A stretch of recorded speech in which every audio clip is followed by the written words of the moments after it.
You know, at the end of the day, a 2-part, like almost 2-hour long Seven Supergirl story time, it just wasn't enough. You know, we have to do a Q&A as well. Duh. You know, 2025 is the year of dropping lore. It's been all those years. It's been enough years to have a second grader. My lore is getting dropped. So I'm gonna do that. I'm gonna drop that. No, my lore. What was that? I don't know what that was. That was so weird. Did you guys see that?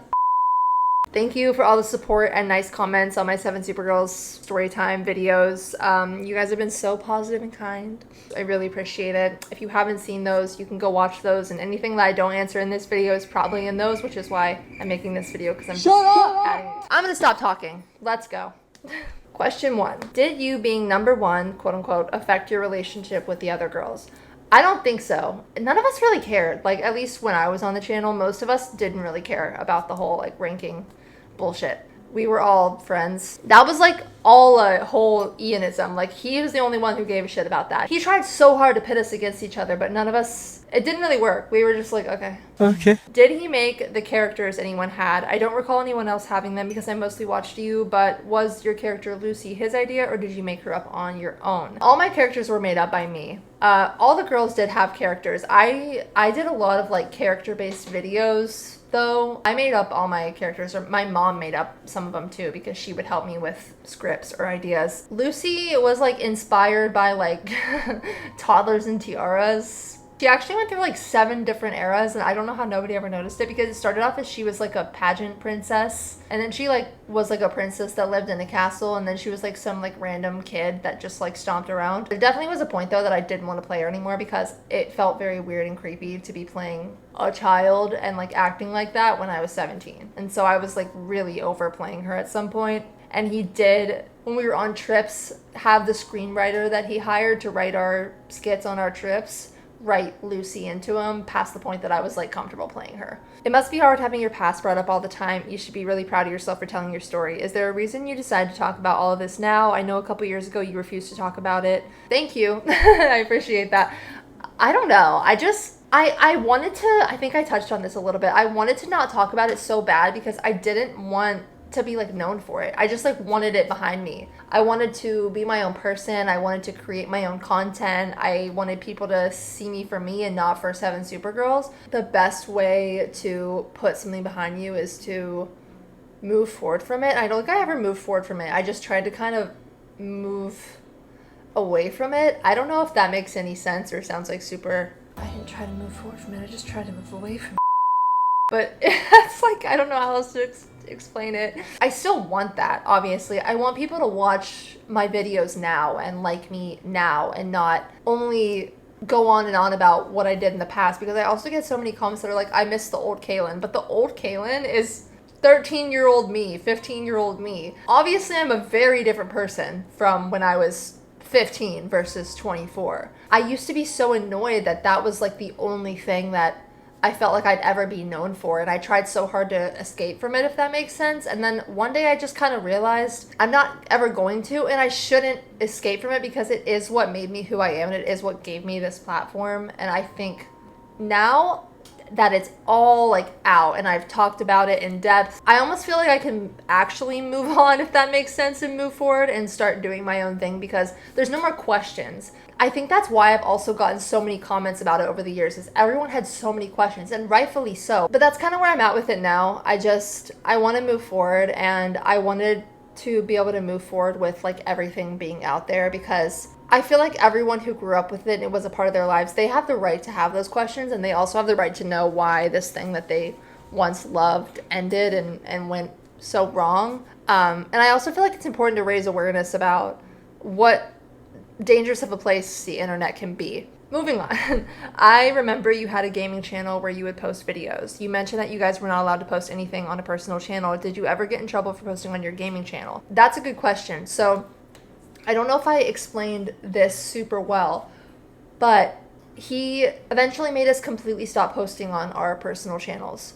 Any channel we had that was not Seven Supergirls, we were not allowed to post any content on, not any videos, like not a short video, not a long video, not a behind the scenes Seven Supergirls video, nothing. Like, we were not allowed to upload. And that was part of his weird, like, control freak rules that he, you know, had. It wasn't always like this, and I think I didn't fully mention that. So it started off completely normal. We were allowed to post whatever we wanted. I used to post occasionally on this channel from time to time. And then I also had a Minecraft channel that I made Minecraft videos on with my friends. I was allowed to at this point.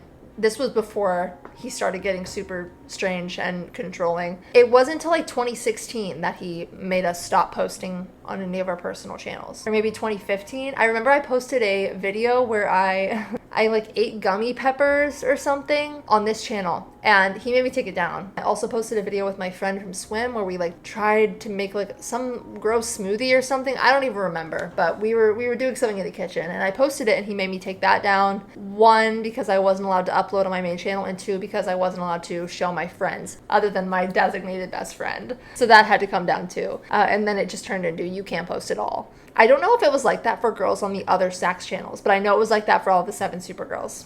Going along with this question, this person asked, he banned any friends other than SevenSuperGirls from being seen, but why was the shopping video with my friend Bailey allowed? I posted a video with my friend Bailey of us like going shopping and having a sleepover or something. I don't remember exactly what the premise of the video was. This was also before that rule was implemented. So all of the rules were implemented like over years. So it started off with like no real rules. But as money got involved and he got more and more in control and able to hold things over our head, basically, he started creating all of these rules to try to keep the channel image. So that was prior to his weird freak control arc. Another thing that I kind of think goes along with this, actually someone DM'd me this and I thought it was a good question because I have gotten this before. She said, I need to know how in one video you posted getting your eyebrows waxed, but wasn't that against the rules? Did you get in trouble? I vividly remember this. I did like a day out with me video and I get my eyebrows waxed in it. Again, this was before the rules, so that wasn't a thing yet. I also have gotten, how is there like a no makeup rule if I've seen you wear makeup in videos? Because I did videos where I had makeup on. I think I in fact made I made a video one time that was like natural or made up, and I showed 2 different makeup looks and like had the viewers comment and ask which one they like better. So makeup used to not be forbidden by Ian. Like I said, it wasn't until the sponsors came along that he, I think, realized he could use that as a form of control. Because while it is true that sponsors and brands have guidelines that they would like you to follow to properly, represent their brand or clothing company or whatever it is that you're working with, there is literally no way in hell that any of the sponsors that we had were wanting us to not wear bras and shave our legs and pluck our eyebrows. When you're given guidelines by a brand, there's no rule saying that I've ever heard of that you cannot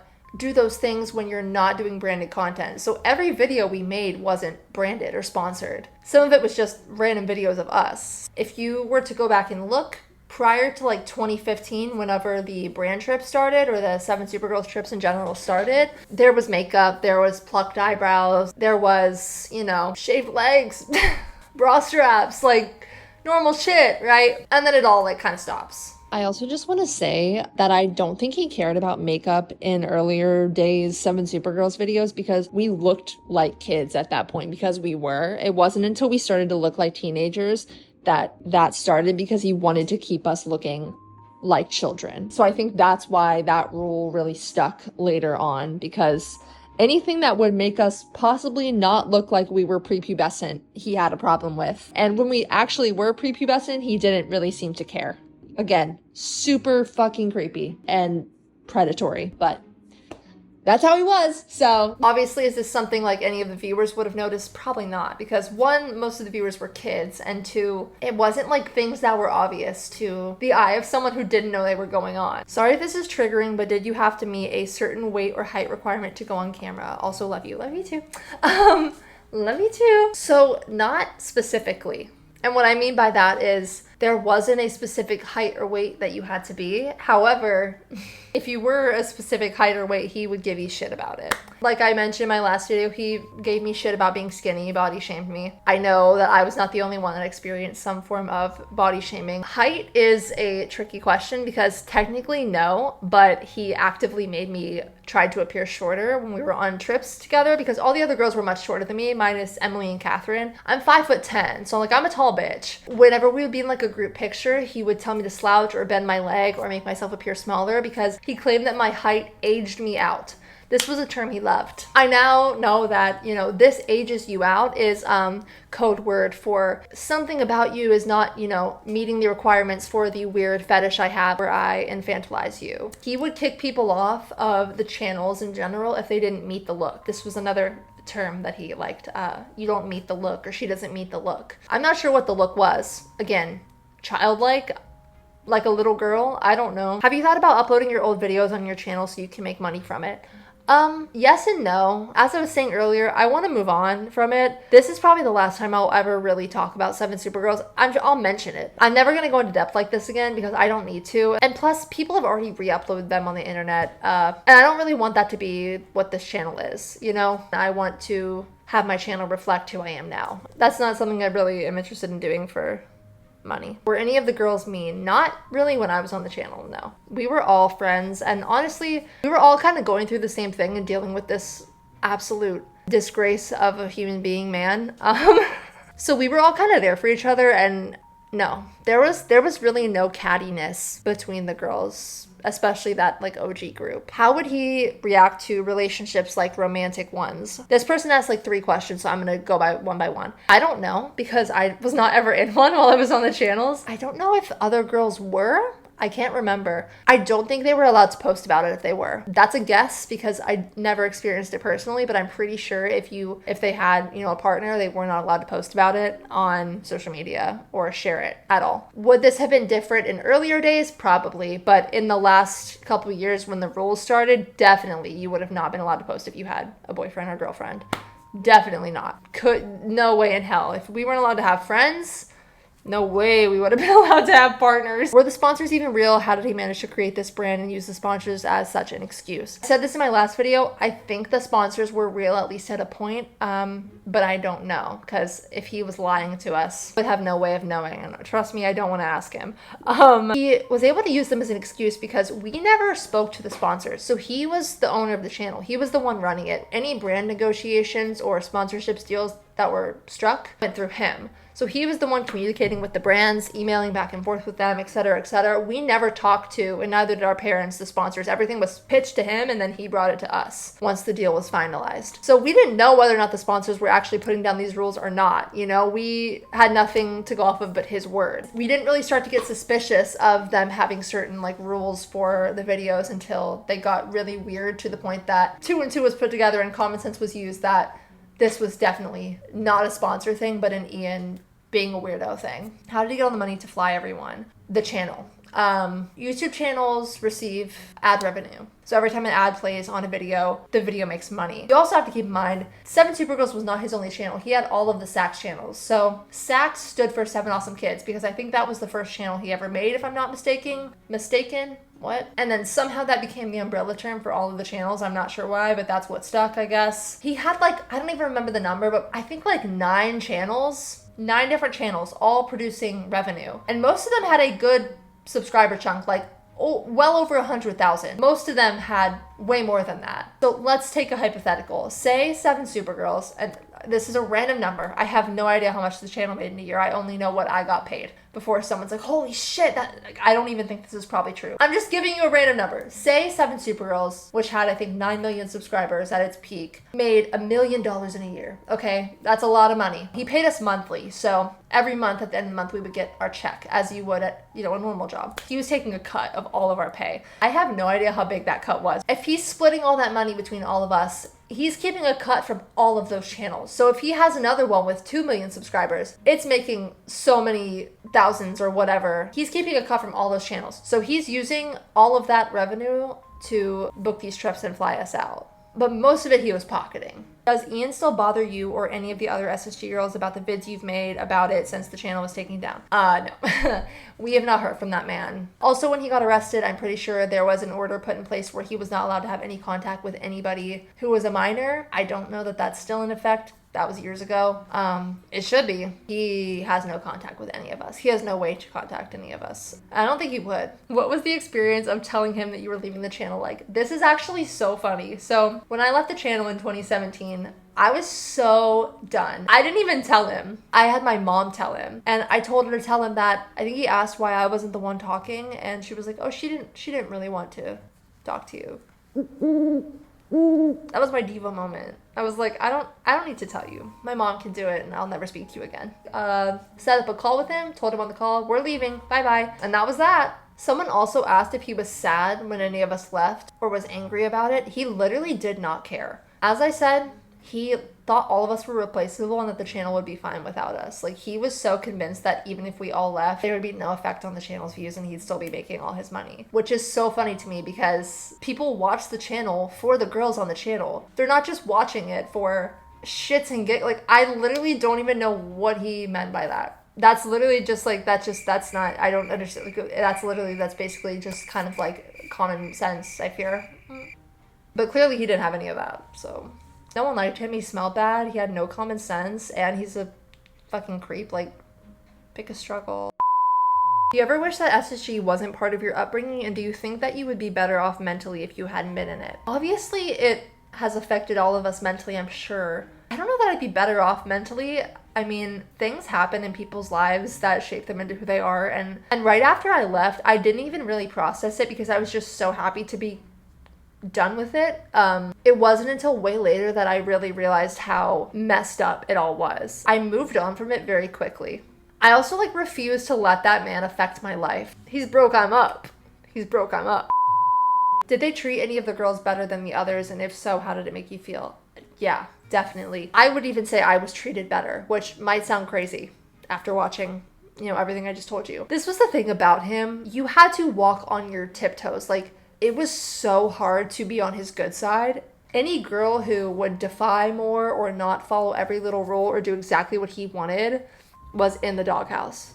It took one slip up, basically, for you to be on his bad side. And that's what ended up happening to me. I definitely think there were other girls who dealt with his wrath, and I guess I'll call it, even worse. Looking back, even though I do think we were all there for each other, I wish we would have stood our ground with him more and stood up for each other more. Do you know how many girls painted their rooms teal because of you? Yes, because you guys tell me all the time, and I am left with the agonizing guilt of knowing that I forced so many of you to have such an awful, haunting wall color.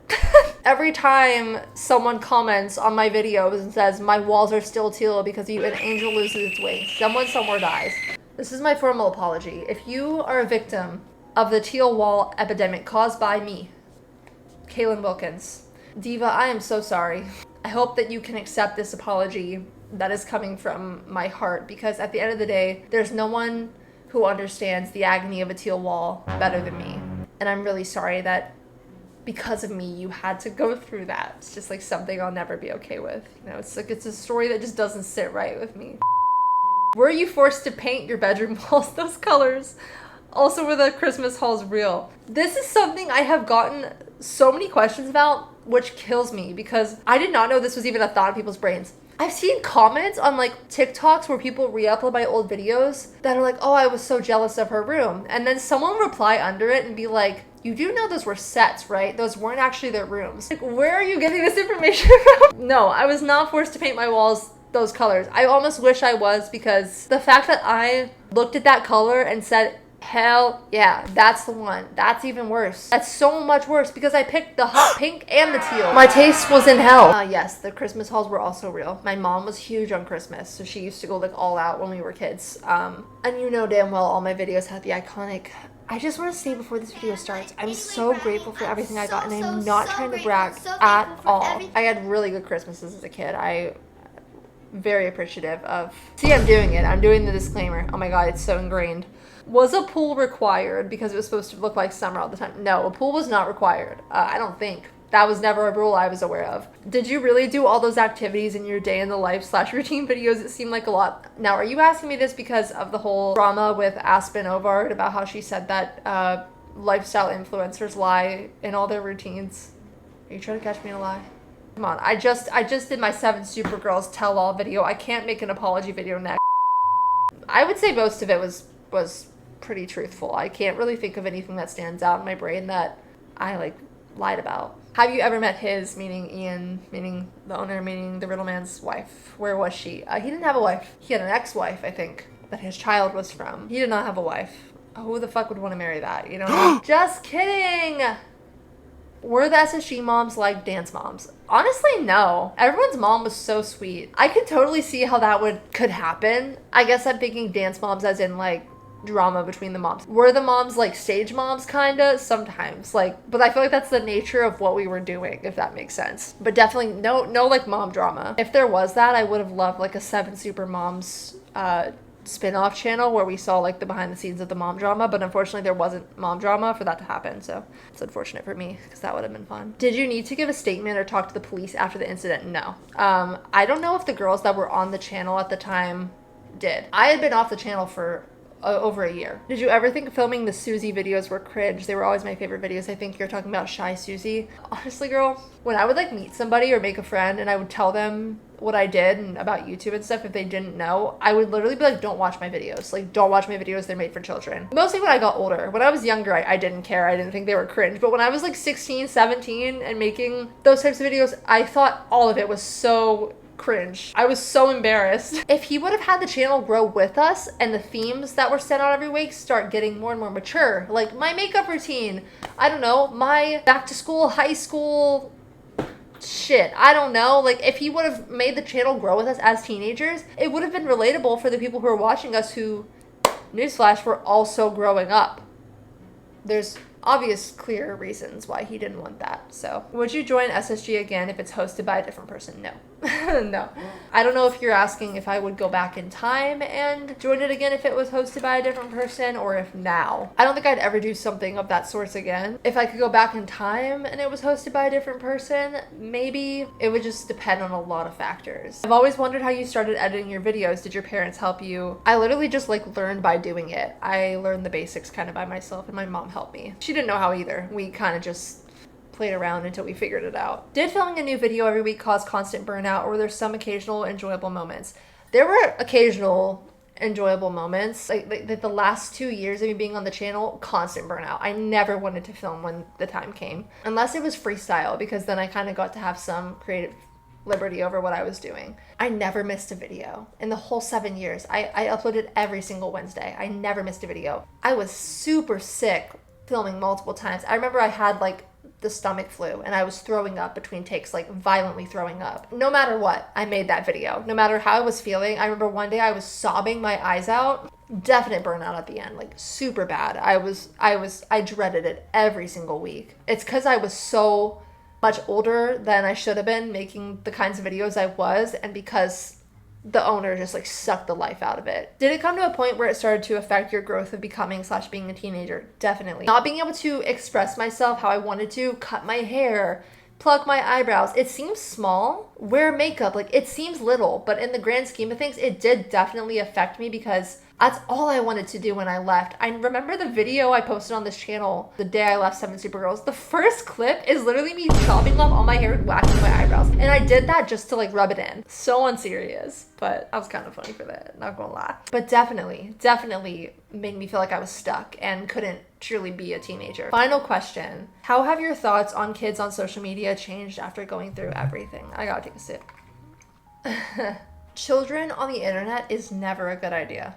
This is my opinion. As someone who was a child and grew up on social media, literally grew up, 10 years old to 17, and ever since then, there is no scenario where I think that that is a good idea. It's so unsafe. Like, if you are going to be putting children on the internet in any form, it has to be done so carefully with so much put in place to protect their safety. That was not done on SevenSuperGirls. I do not believe children have any business being on YouTube. I do not think we need to be encouraging children to make YouTube videos. I don't care who it's owned by. I don't care if it is owned by all women and parents. A child cannot consent to being on the internet. I auditioned for SevenSuperGirls. I wanted to do it, yes. But at the same time, I was a child and I shouldn't have been out there for the world to see, because there is a reason that when children are posted on TikTok, there's a sinister amount of saves on videos of them doing something seemingly innocent.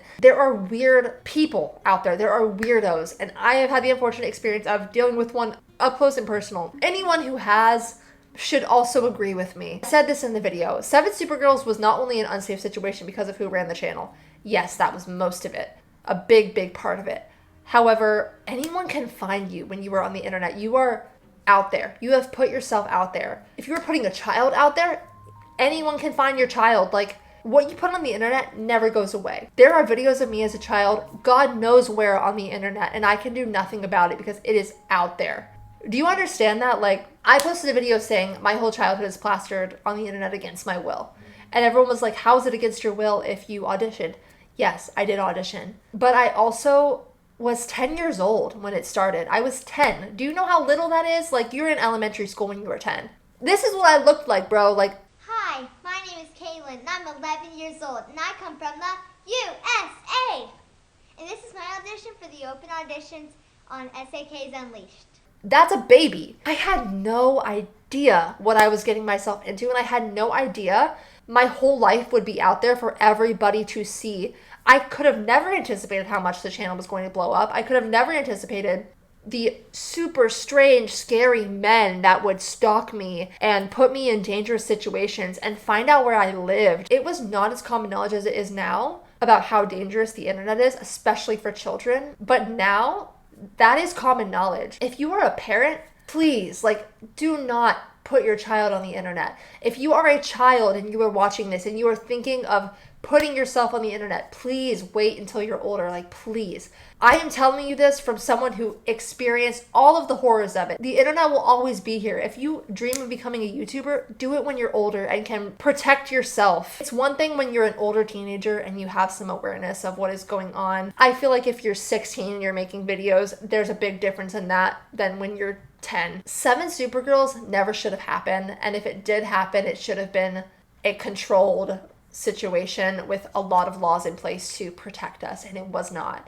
I don't think there's any reason that we should be exploiting children or profiting off of children. There's like no scenario where I think it's a good idea. And that's my 2 cents on it. That's all I'm going to say. I hope if there was anything that went unanswered, this video answered it for you. I hope this gave you all closure. I know it kind of gave me closure in a weird way. I'm going to start uploading every Saturday now. That's my new sketch. Why'd I say that? That's my new schedule. So if you want to see stuff from me every week, you should probably subscribe if you want to be a part of the Hot People Club. And if you're just finding me after years and years of not knowing where I went after 7Supergirls, or if you grew up watching me and just found my channel through all this 7Supergirls stuff that's being talked about, hey! If you think about it, it's like a family reunion. It's like a high school reunion. So it's been like 10 years, and then you found me, and then we should keep in touch. So you should probably subscribe so you can come hang out with me every week.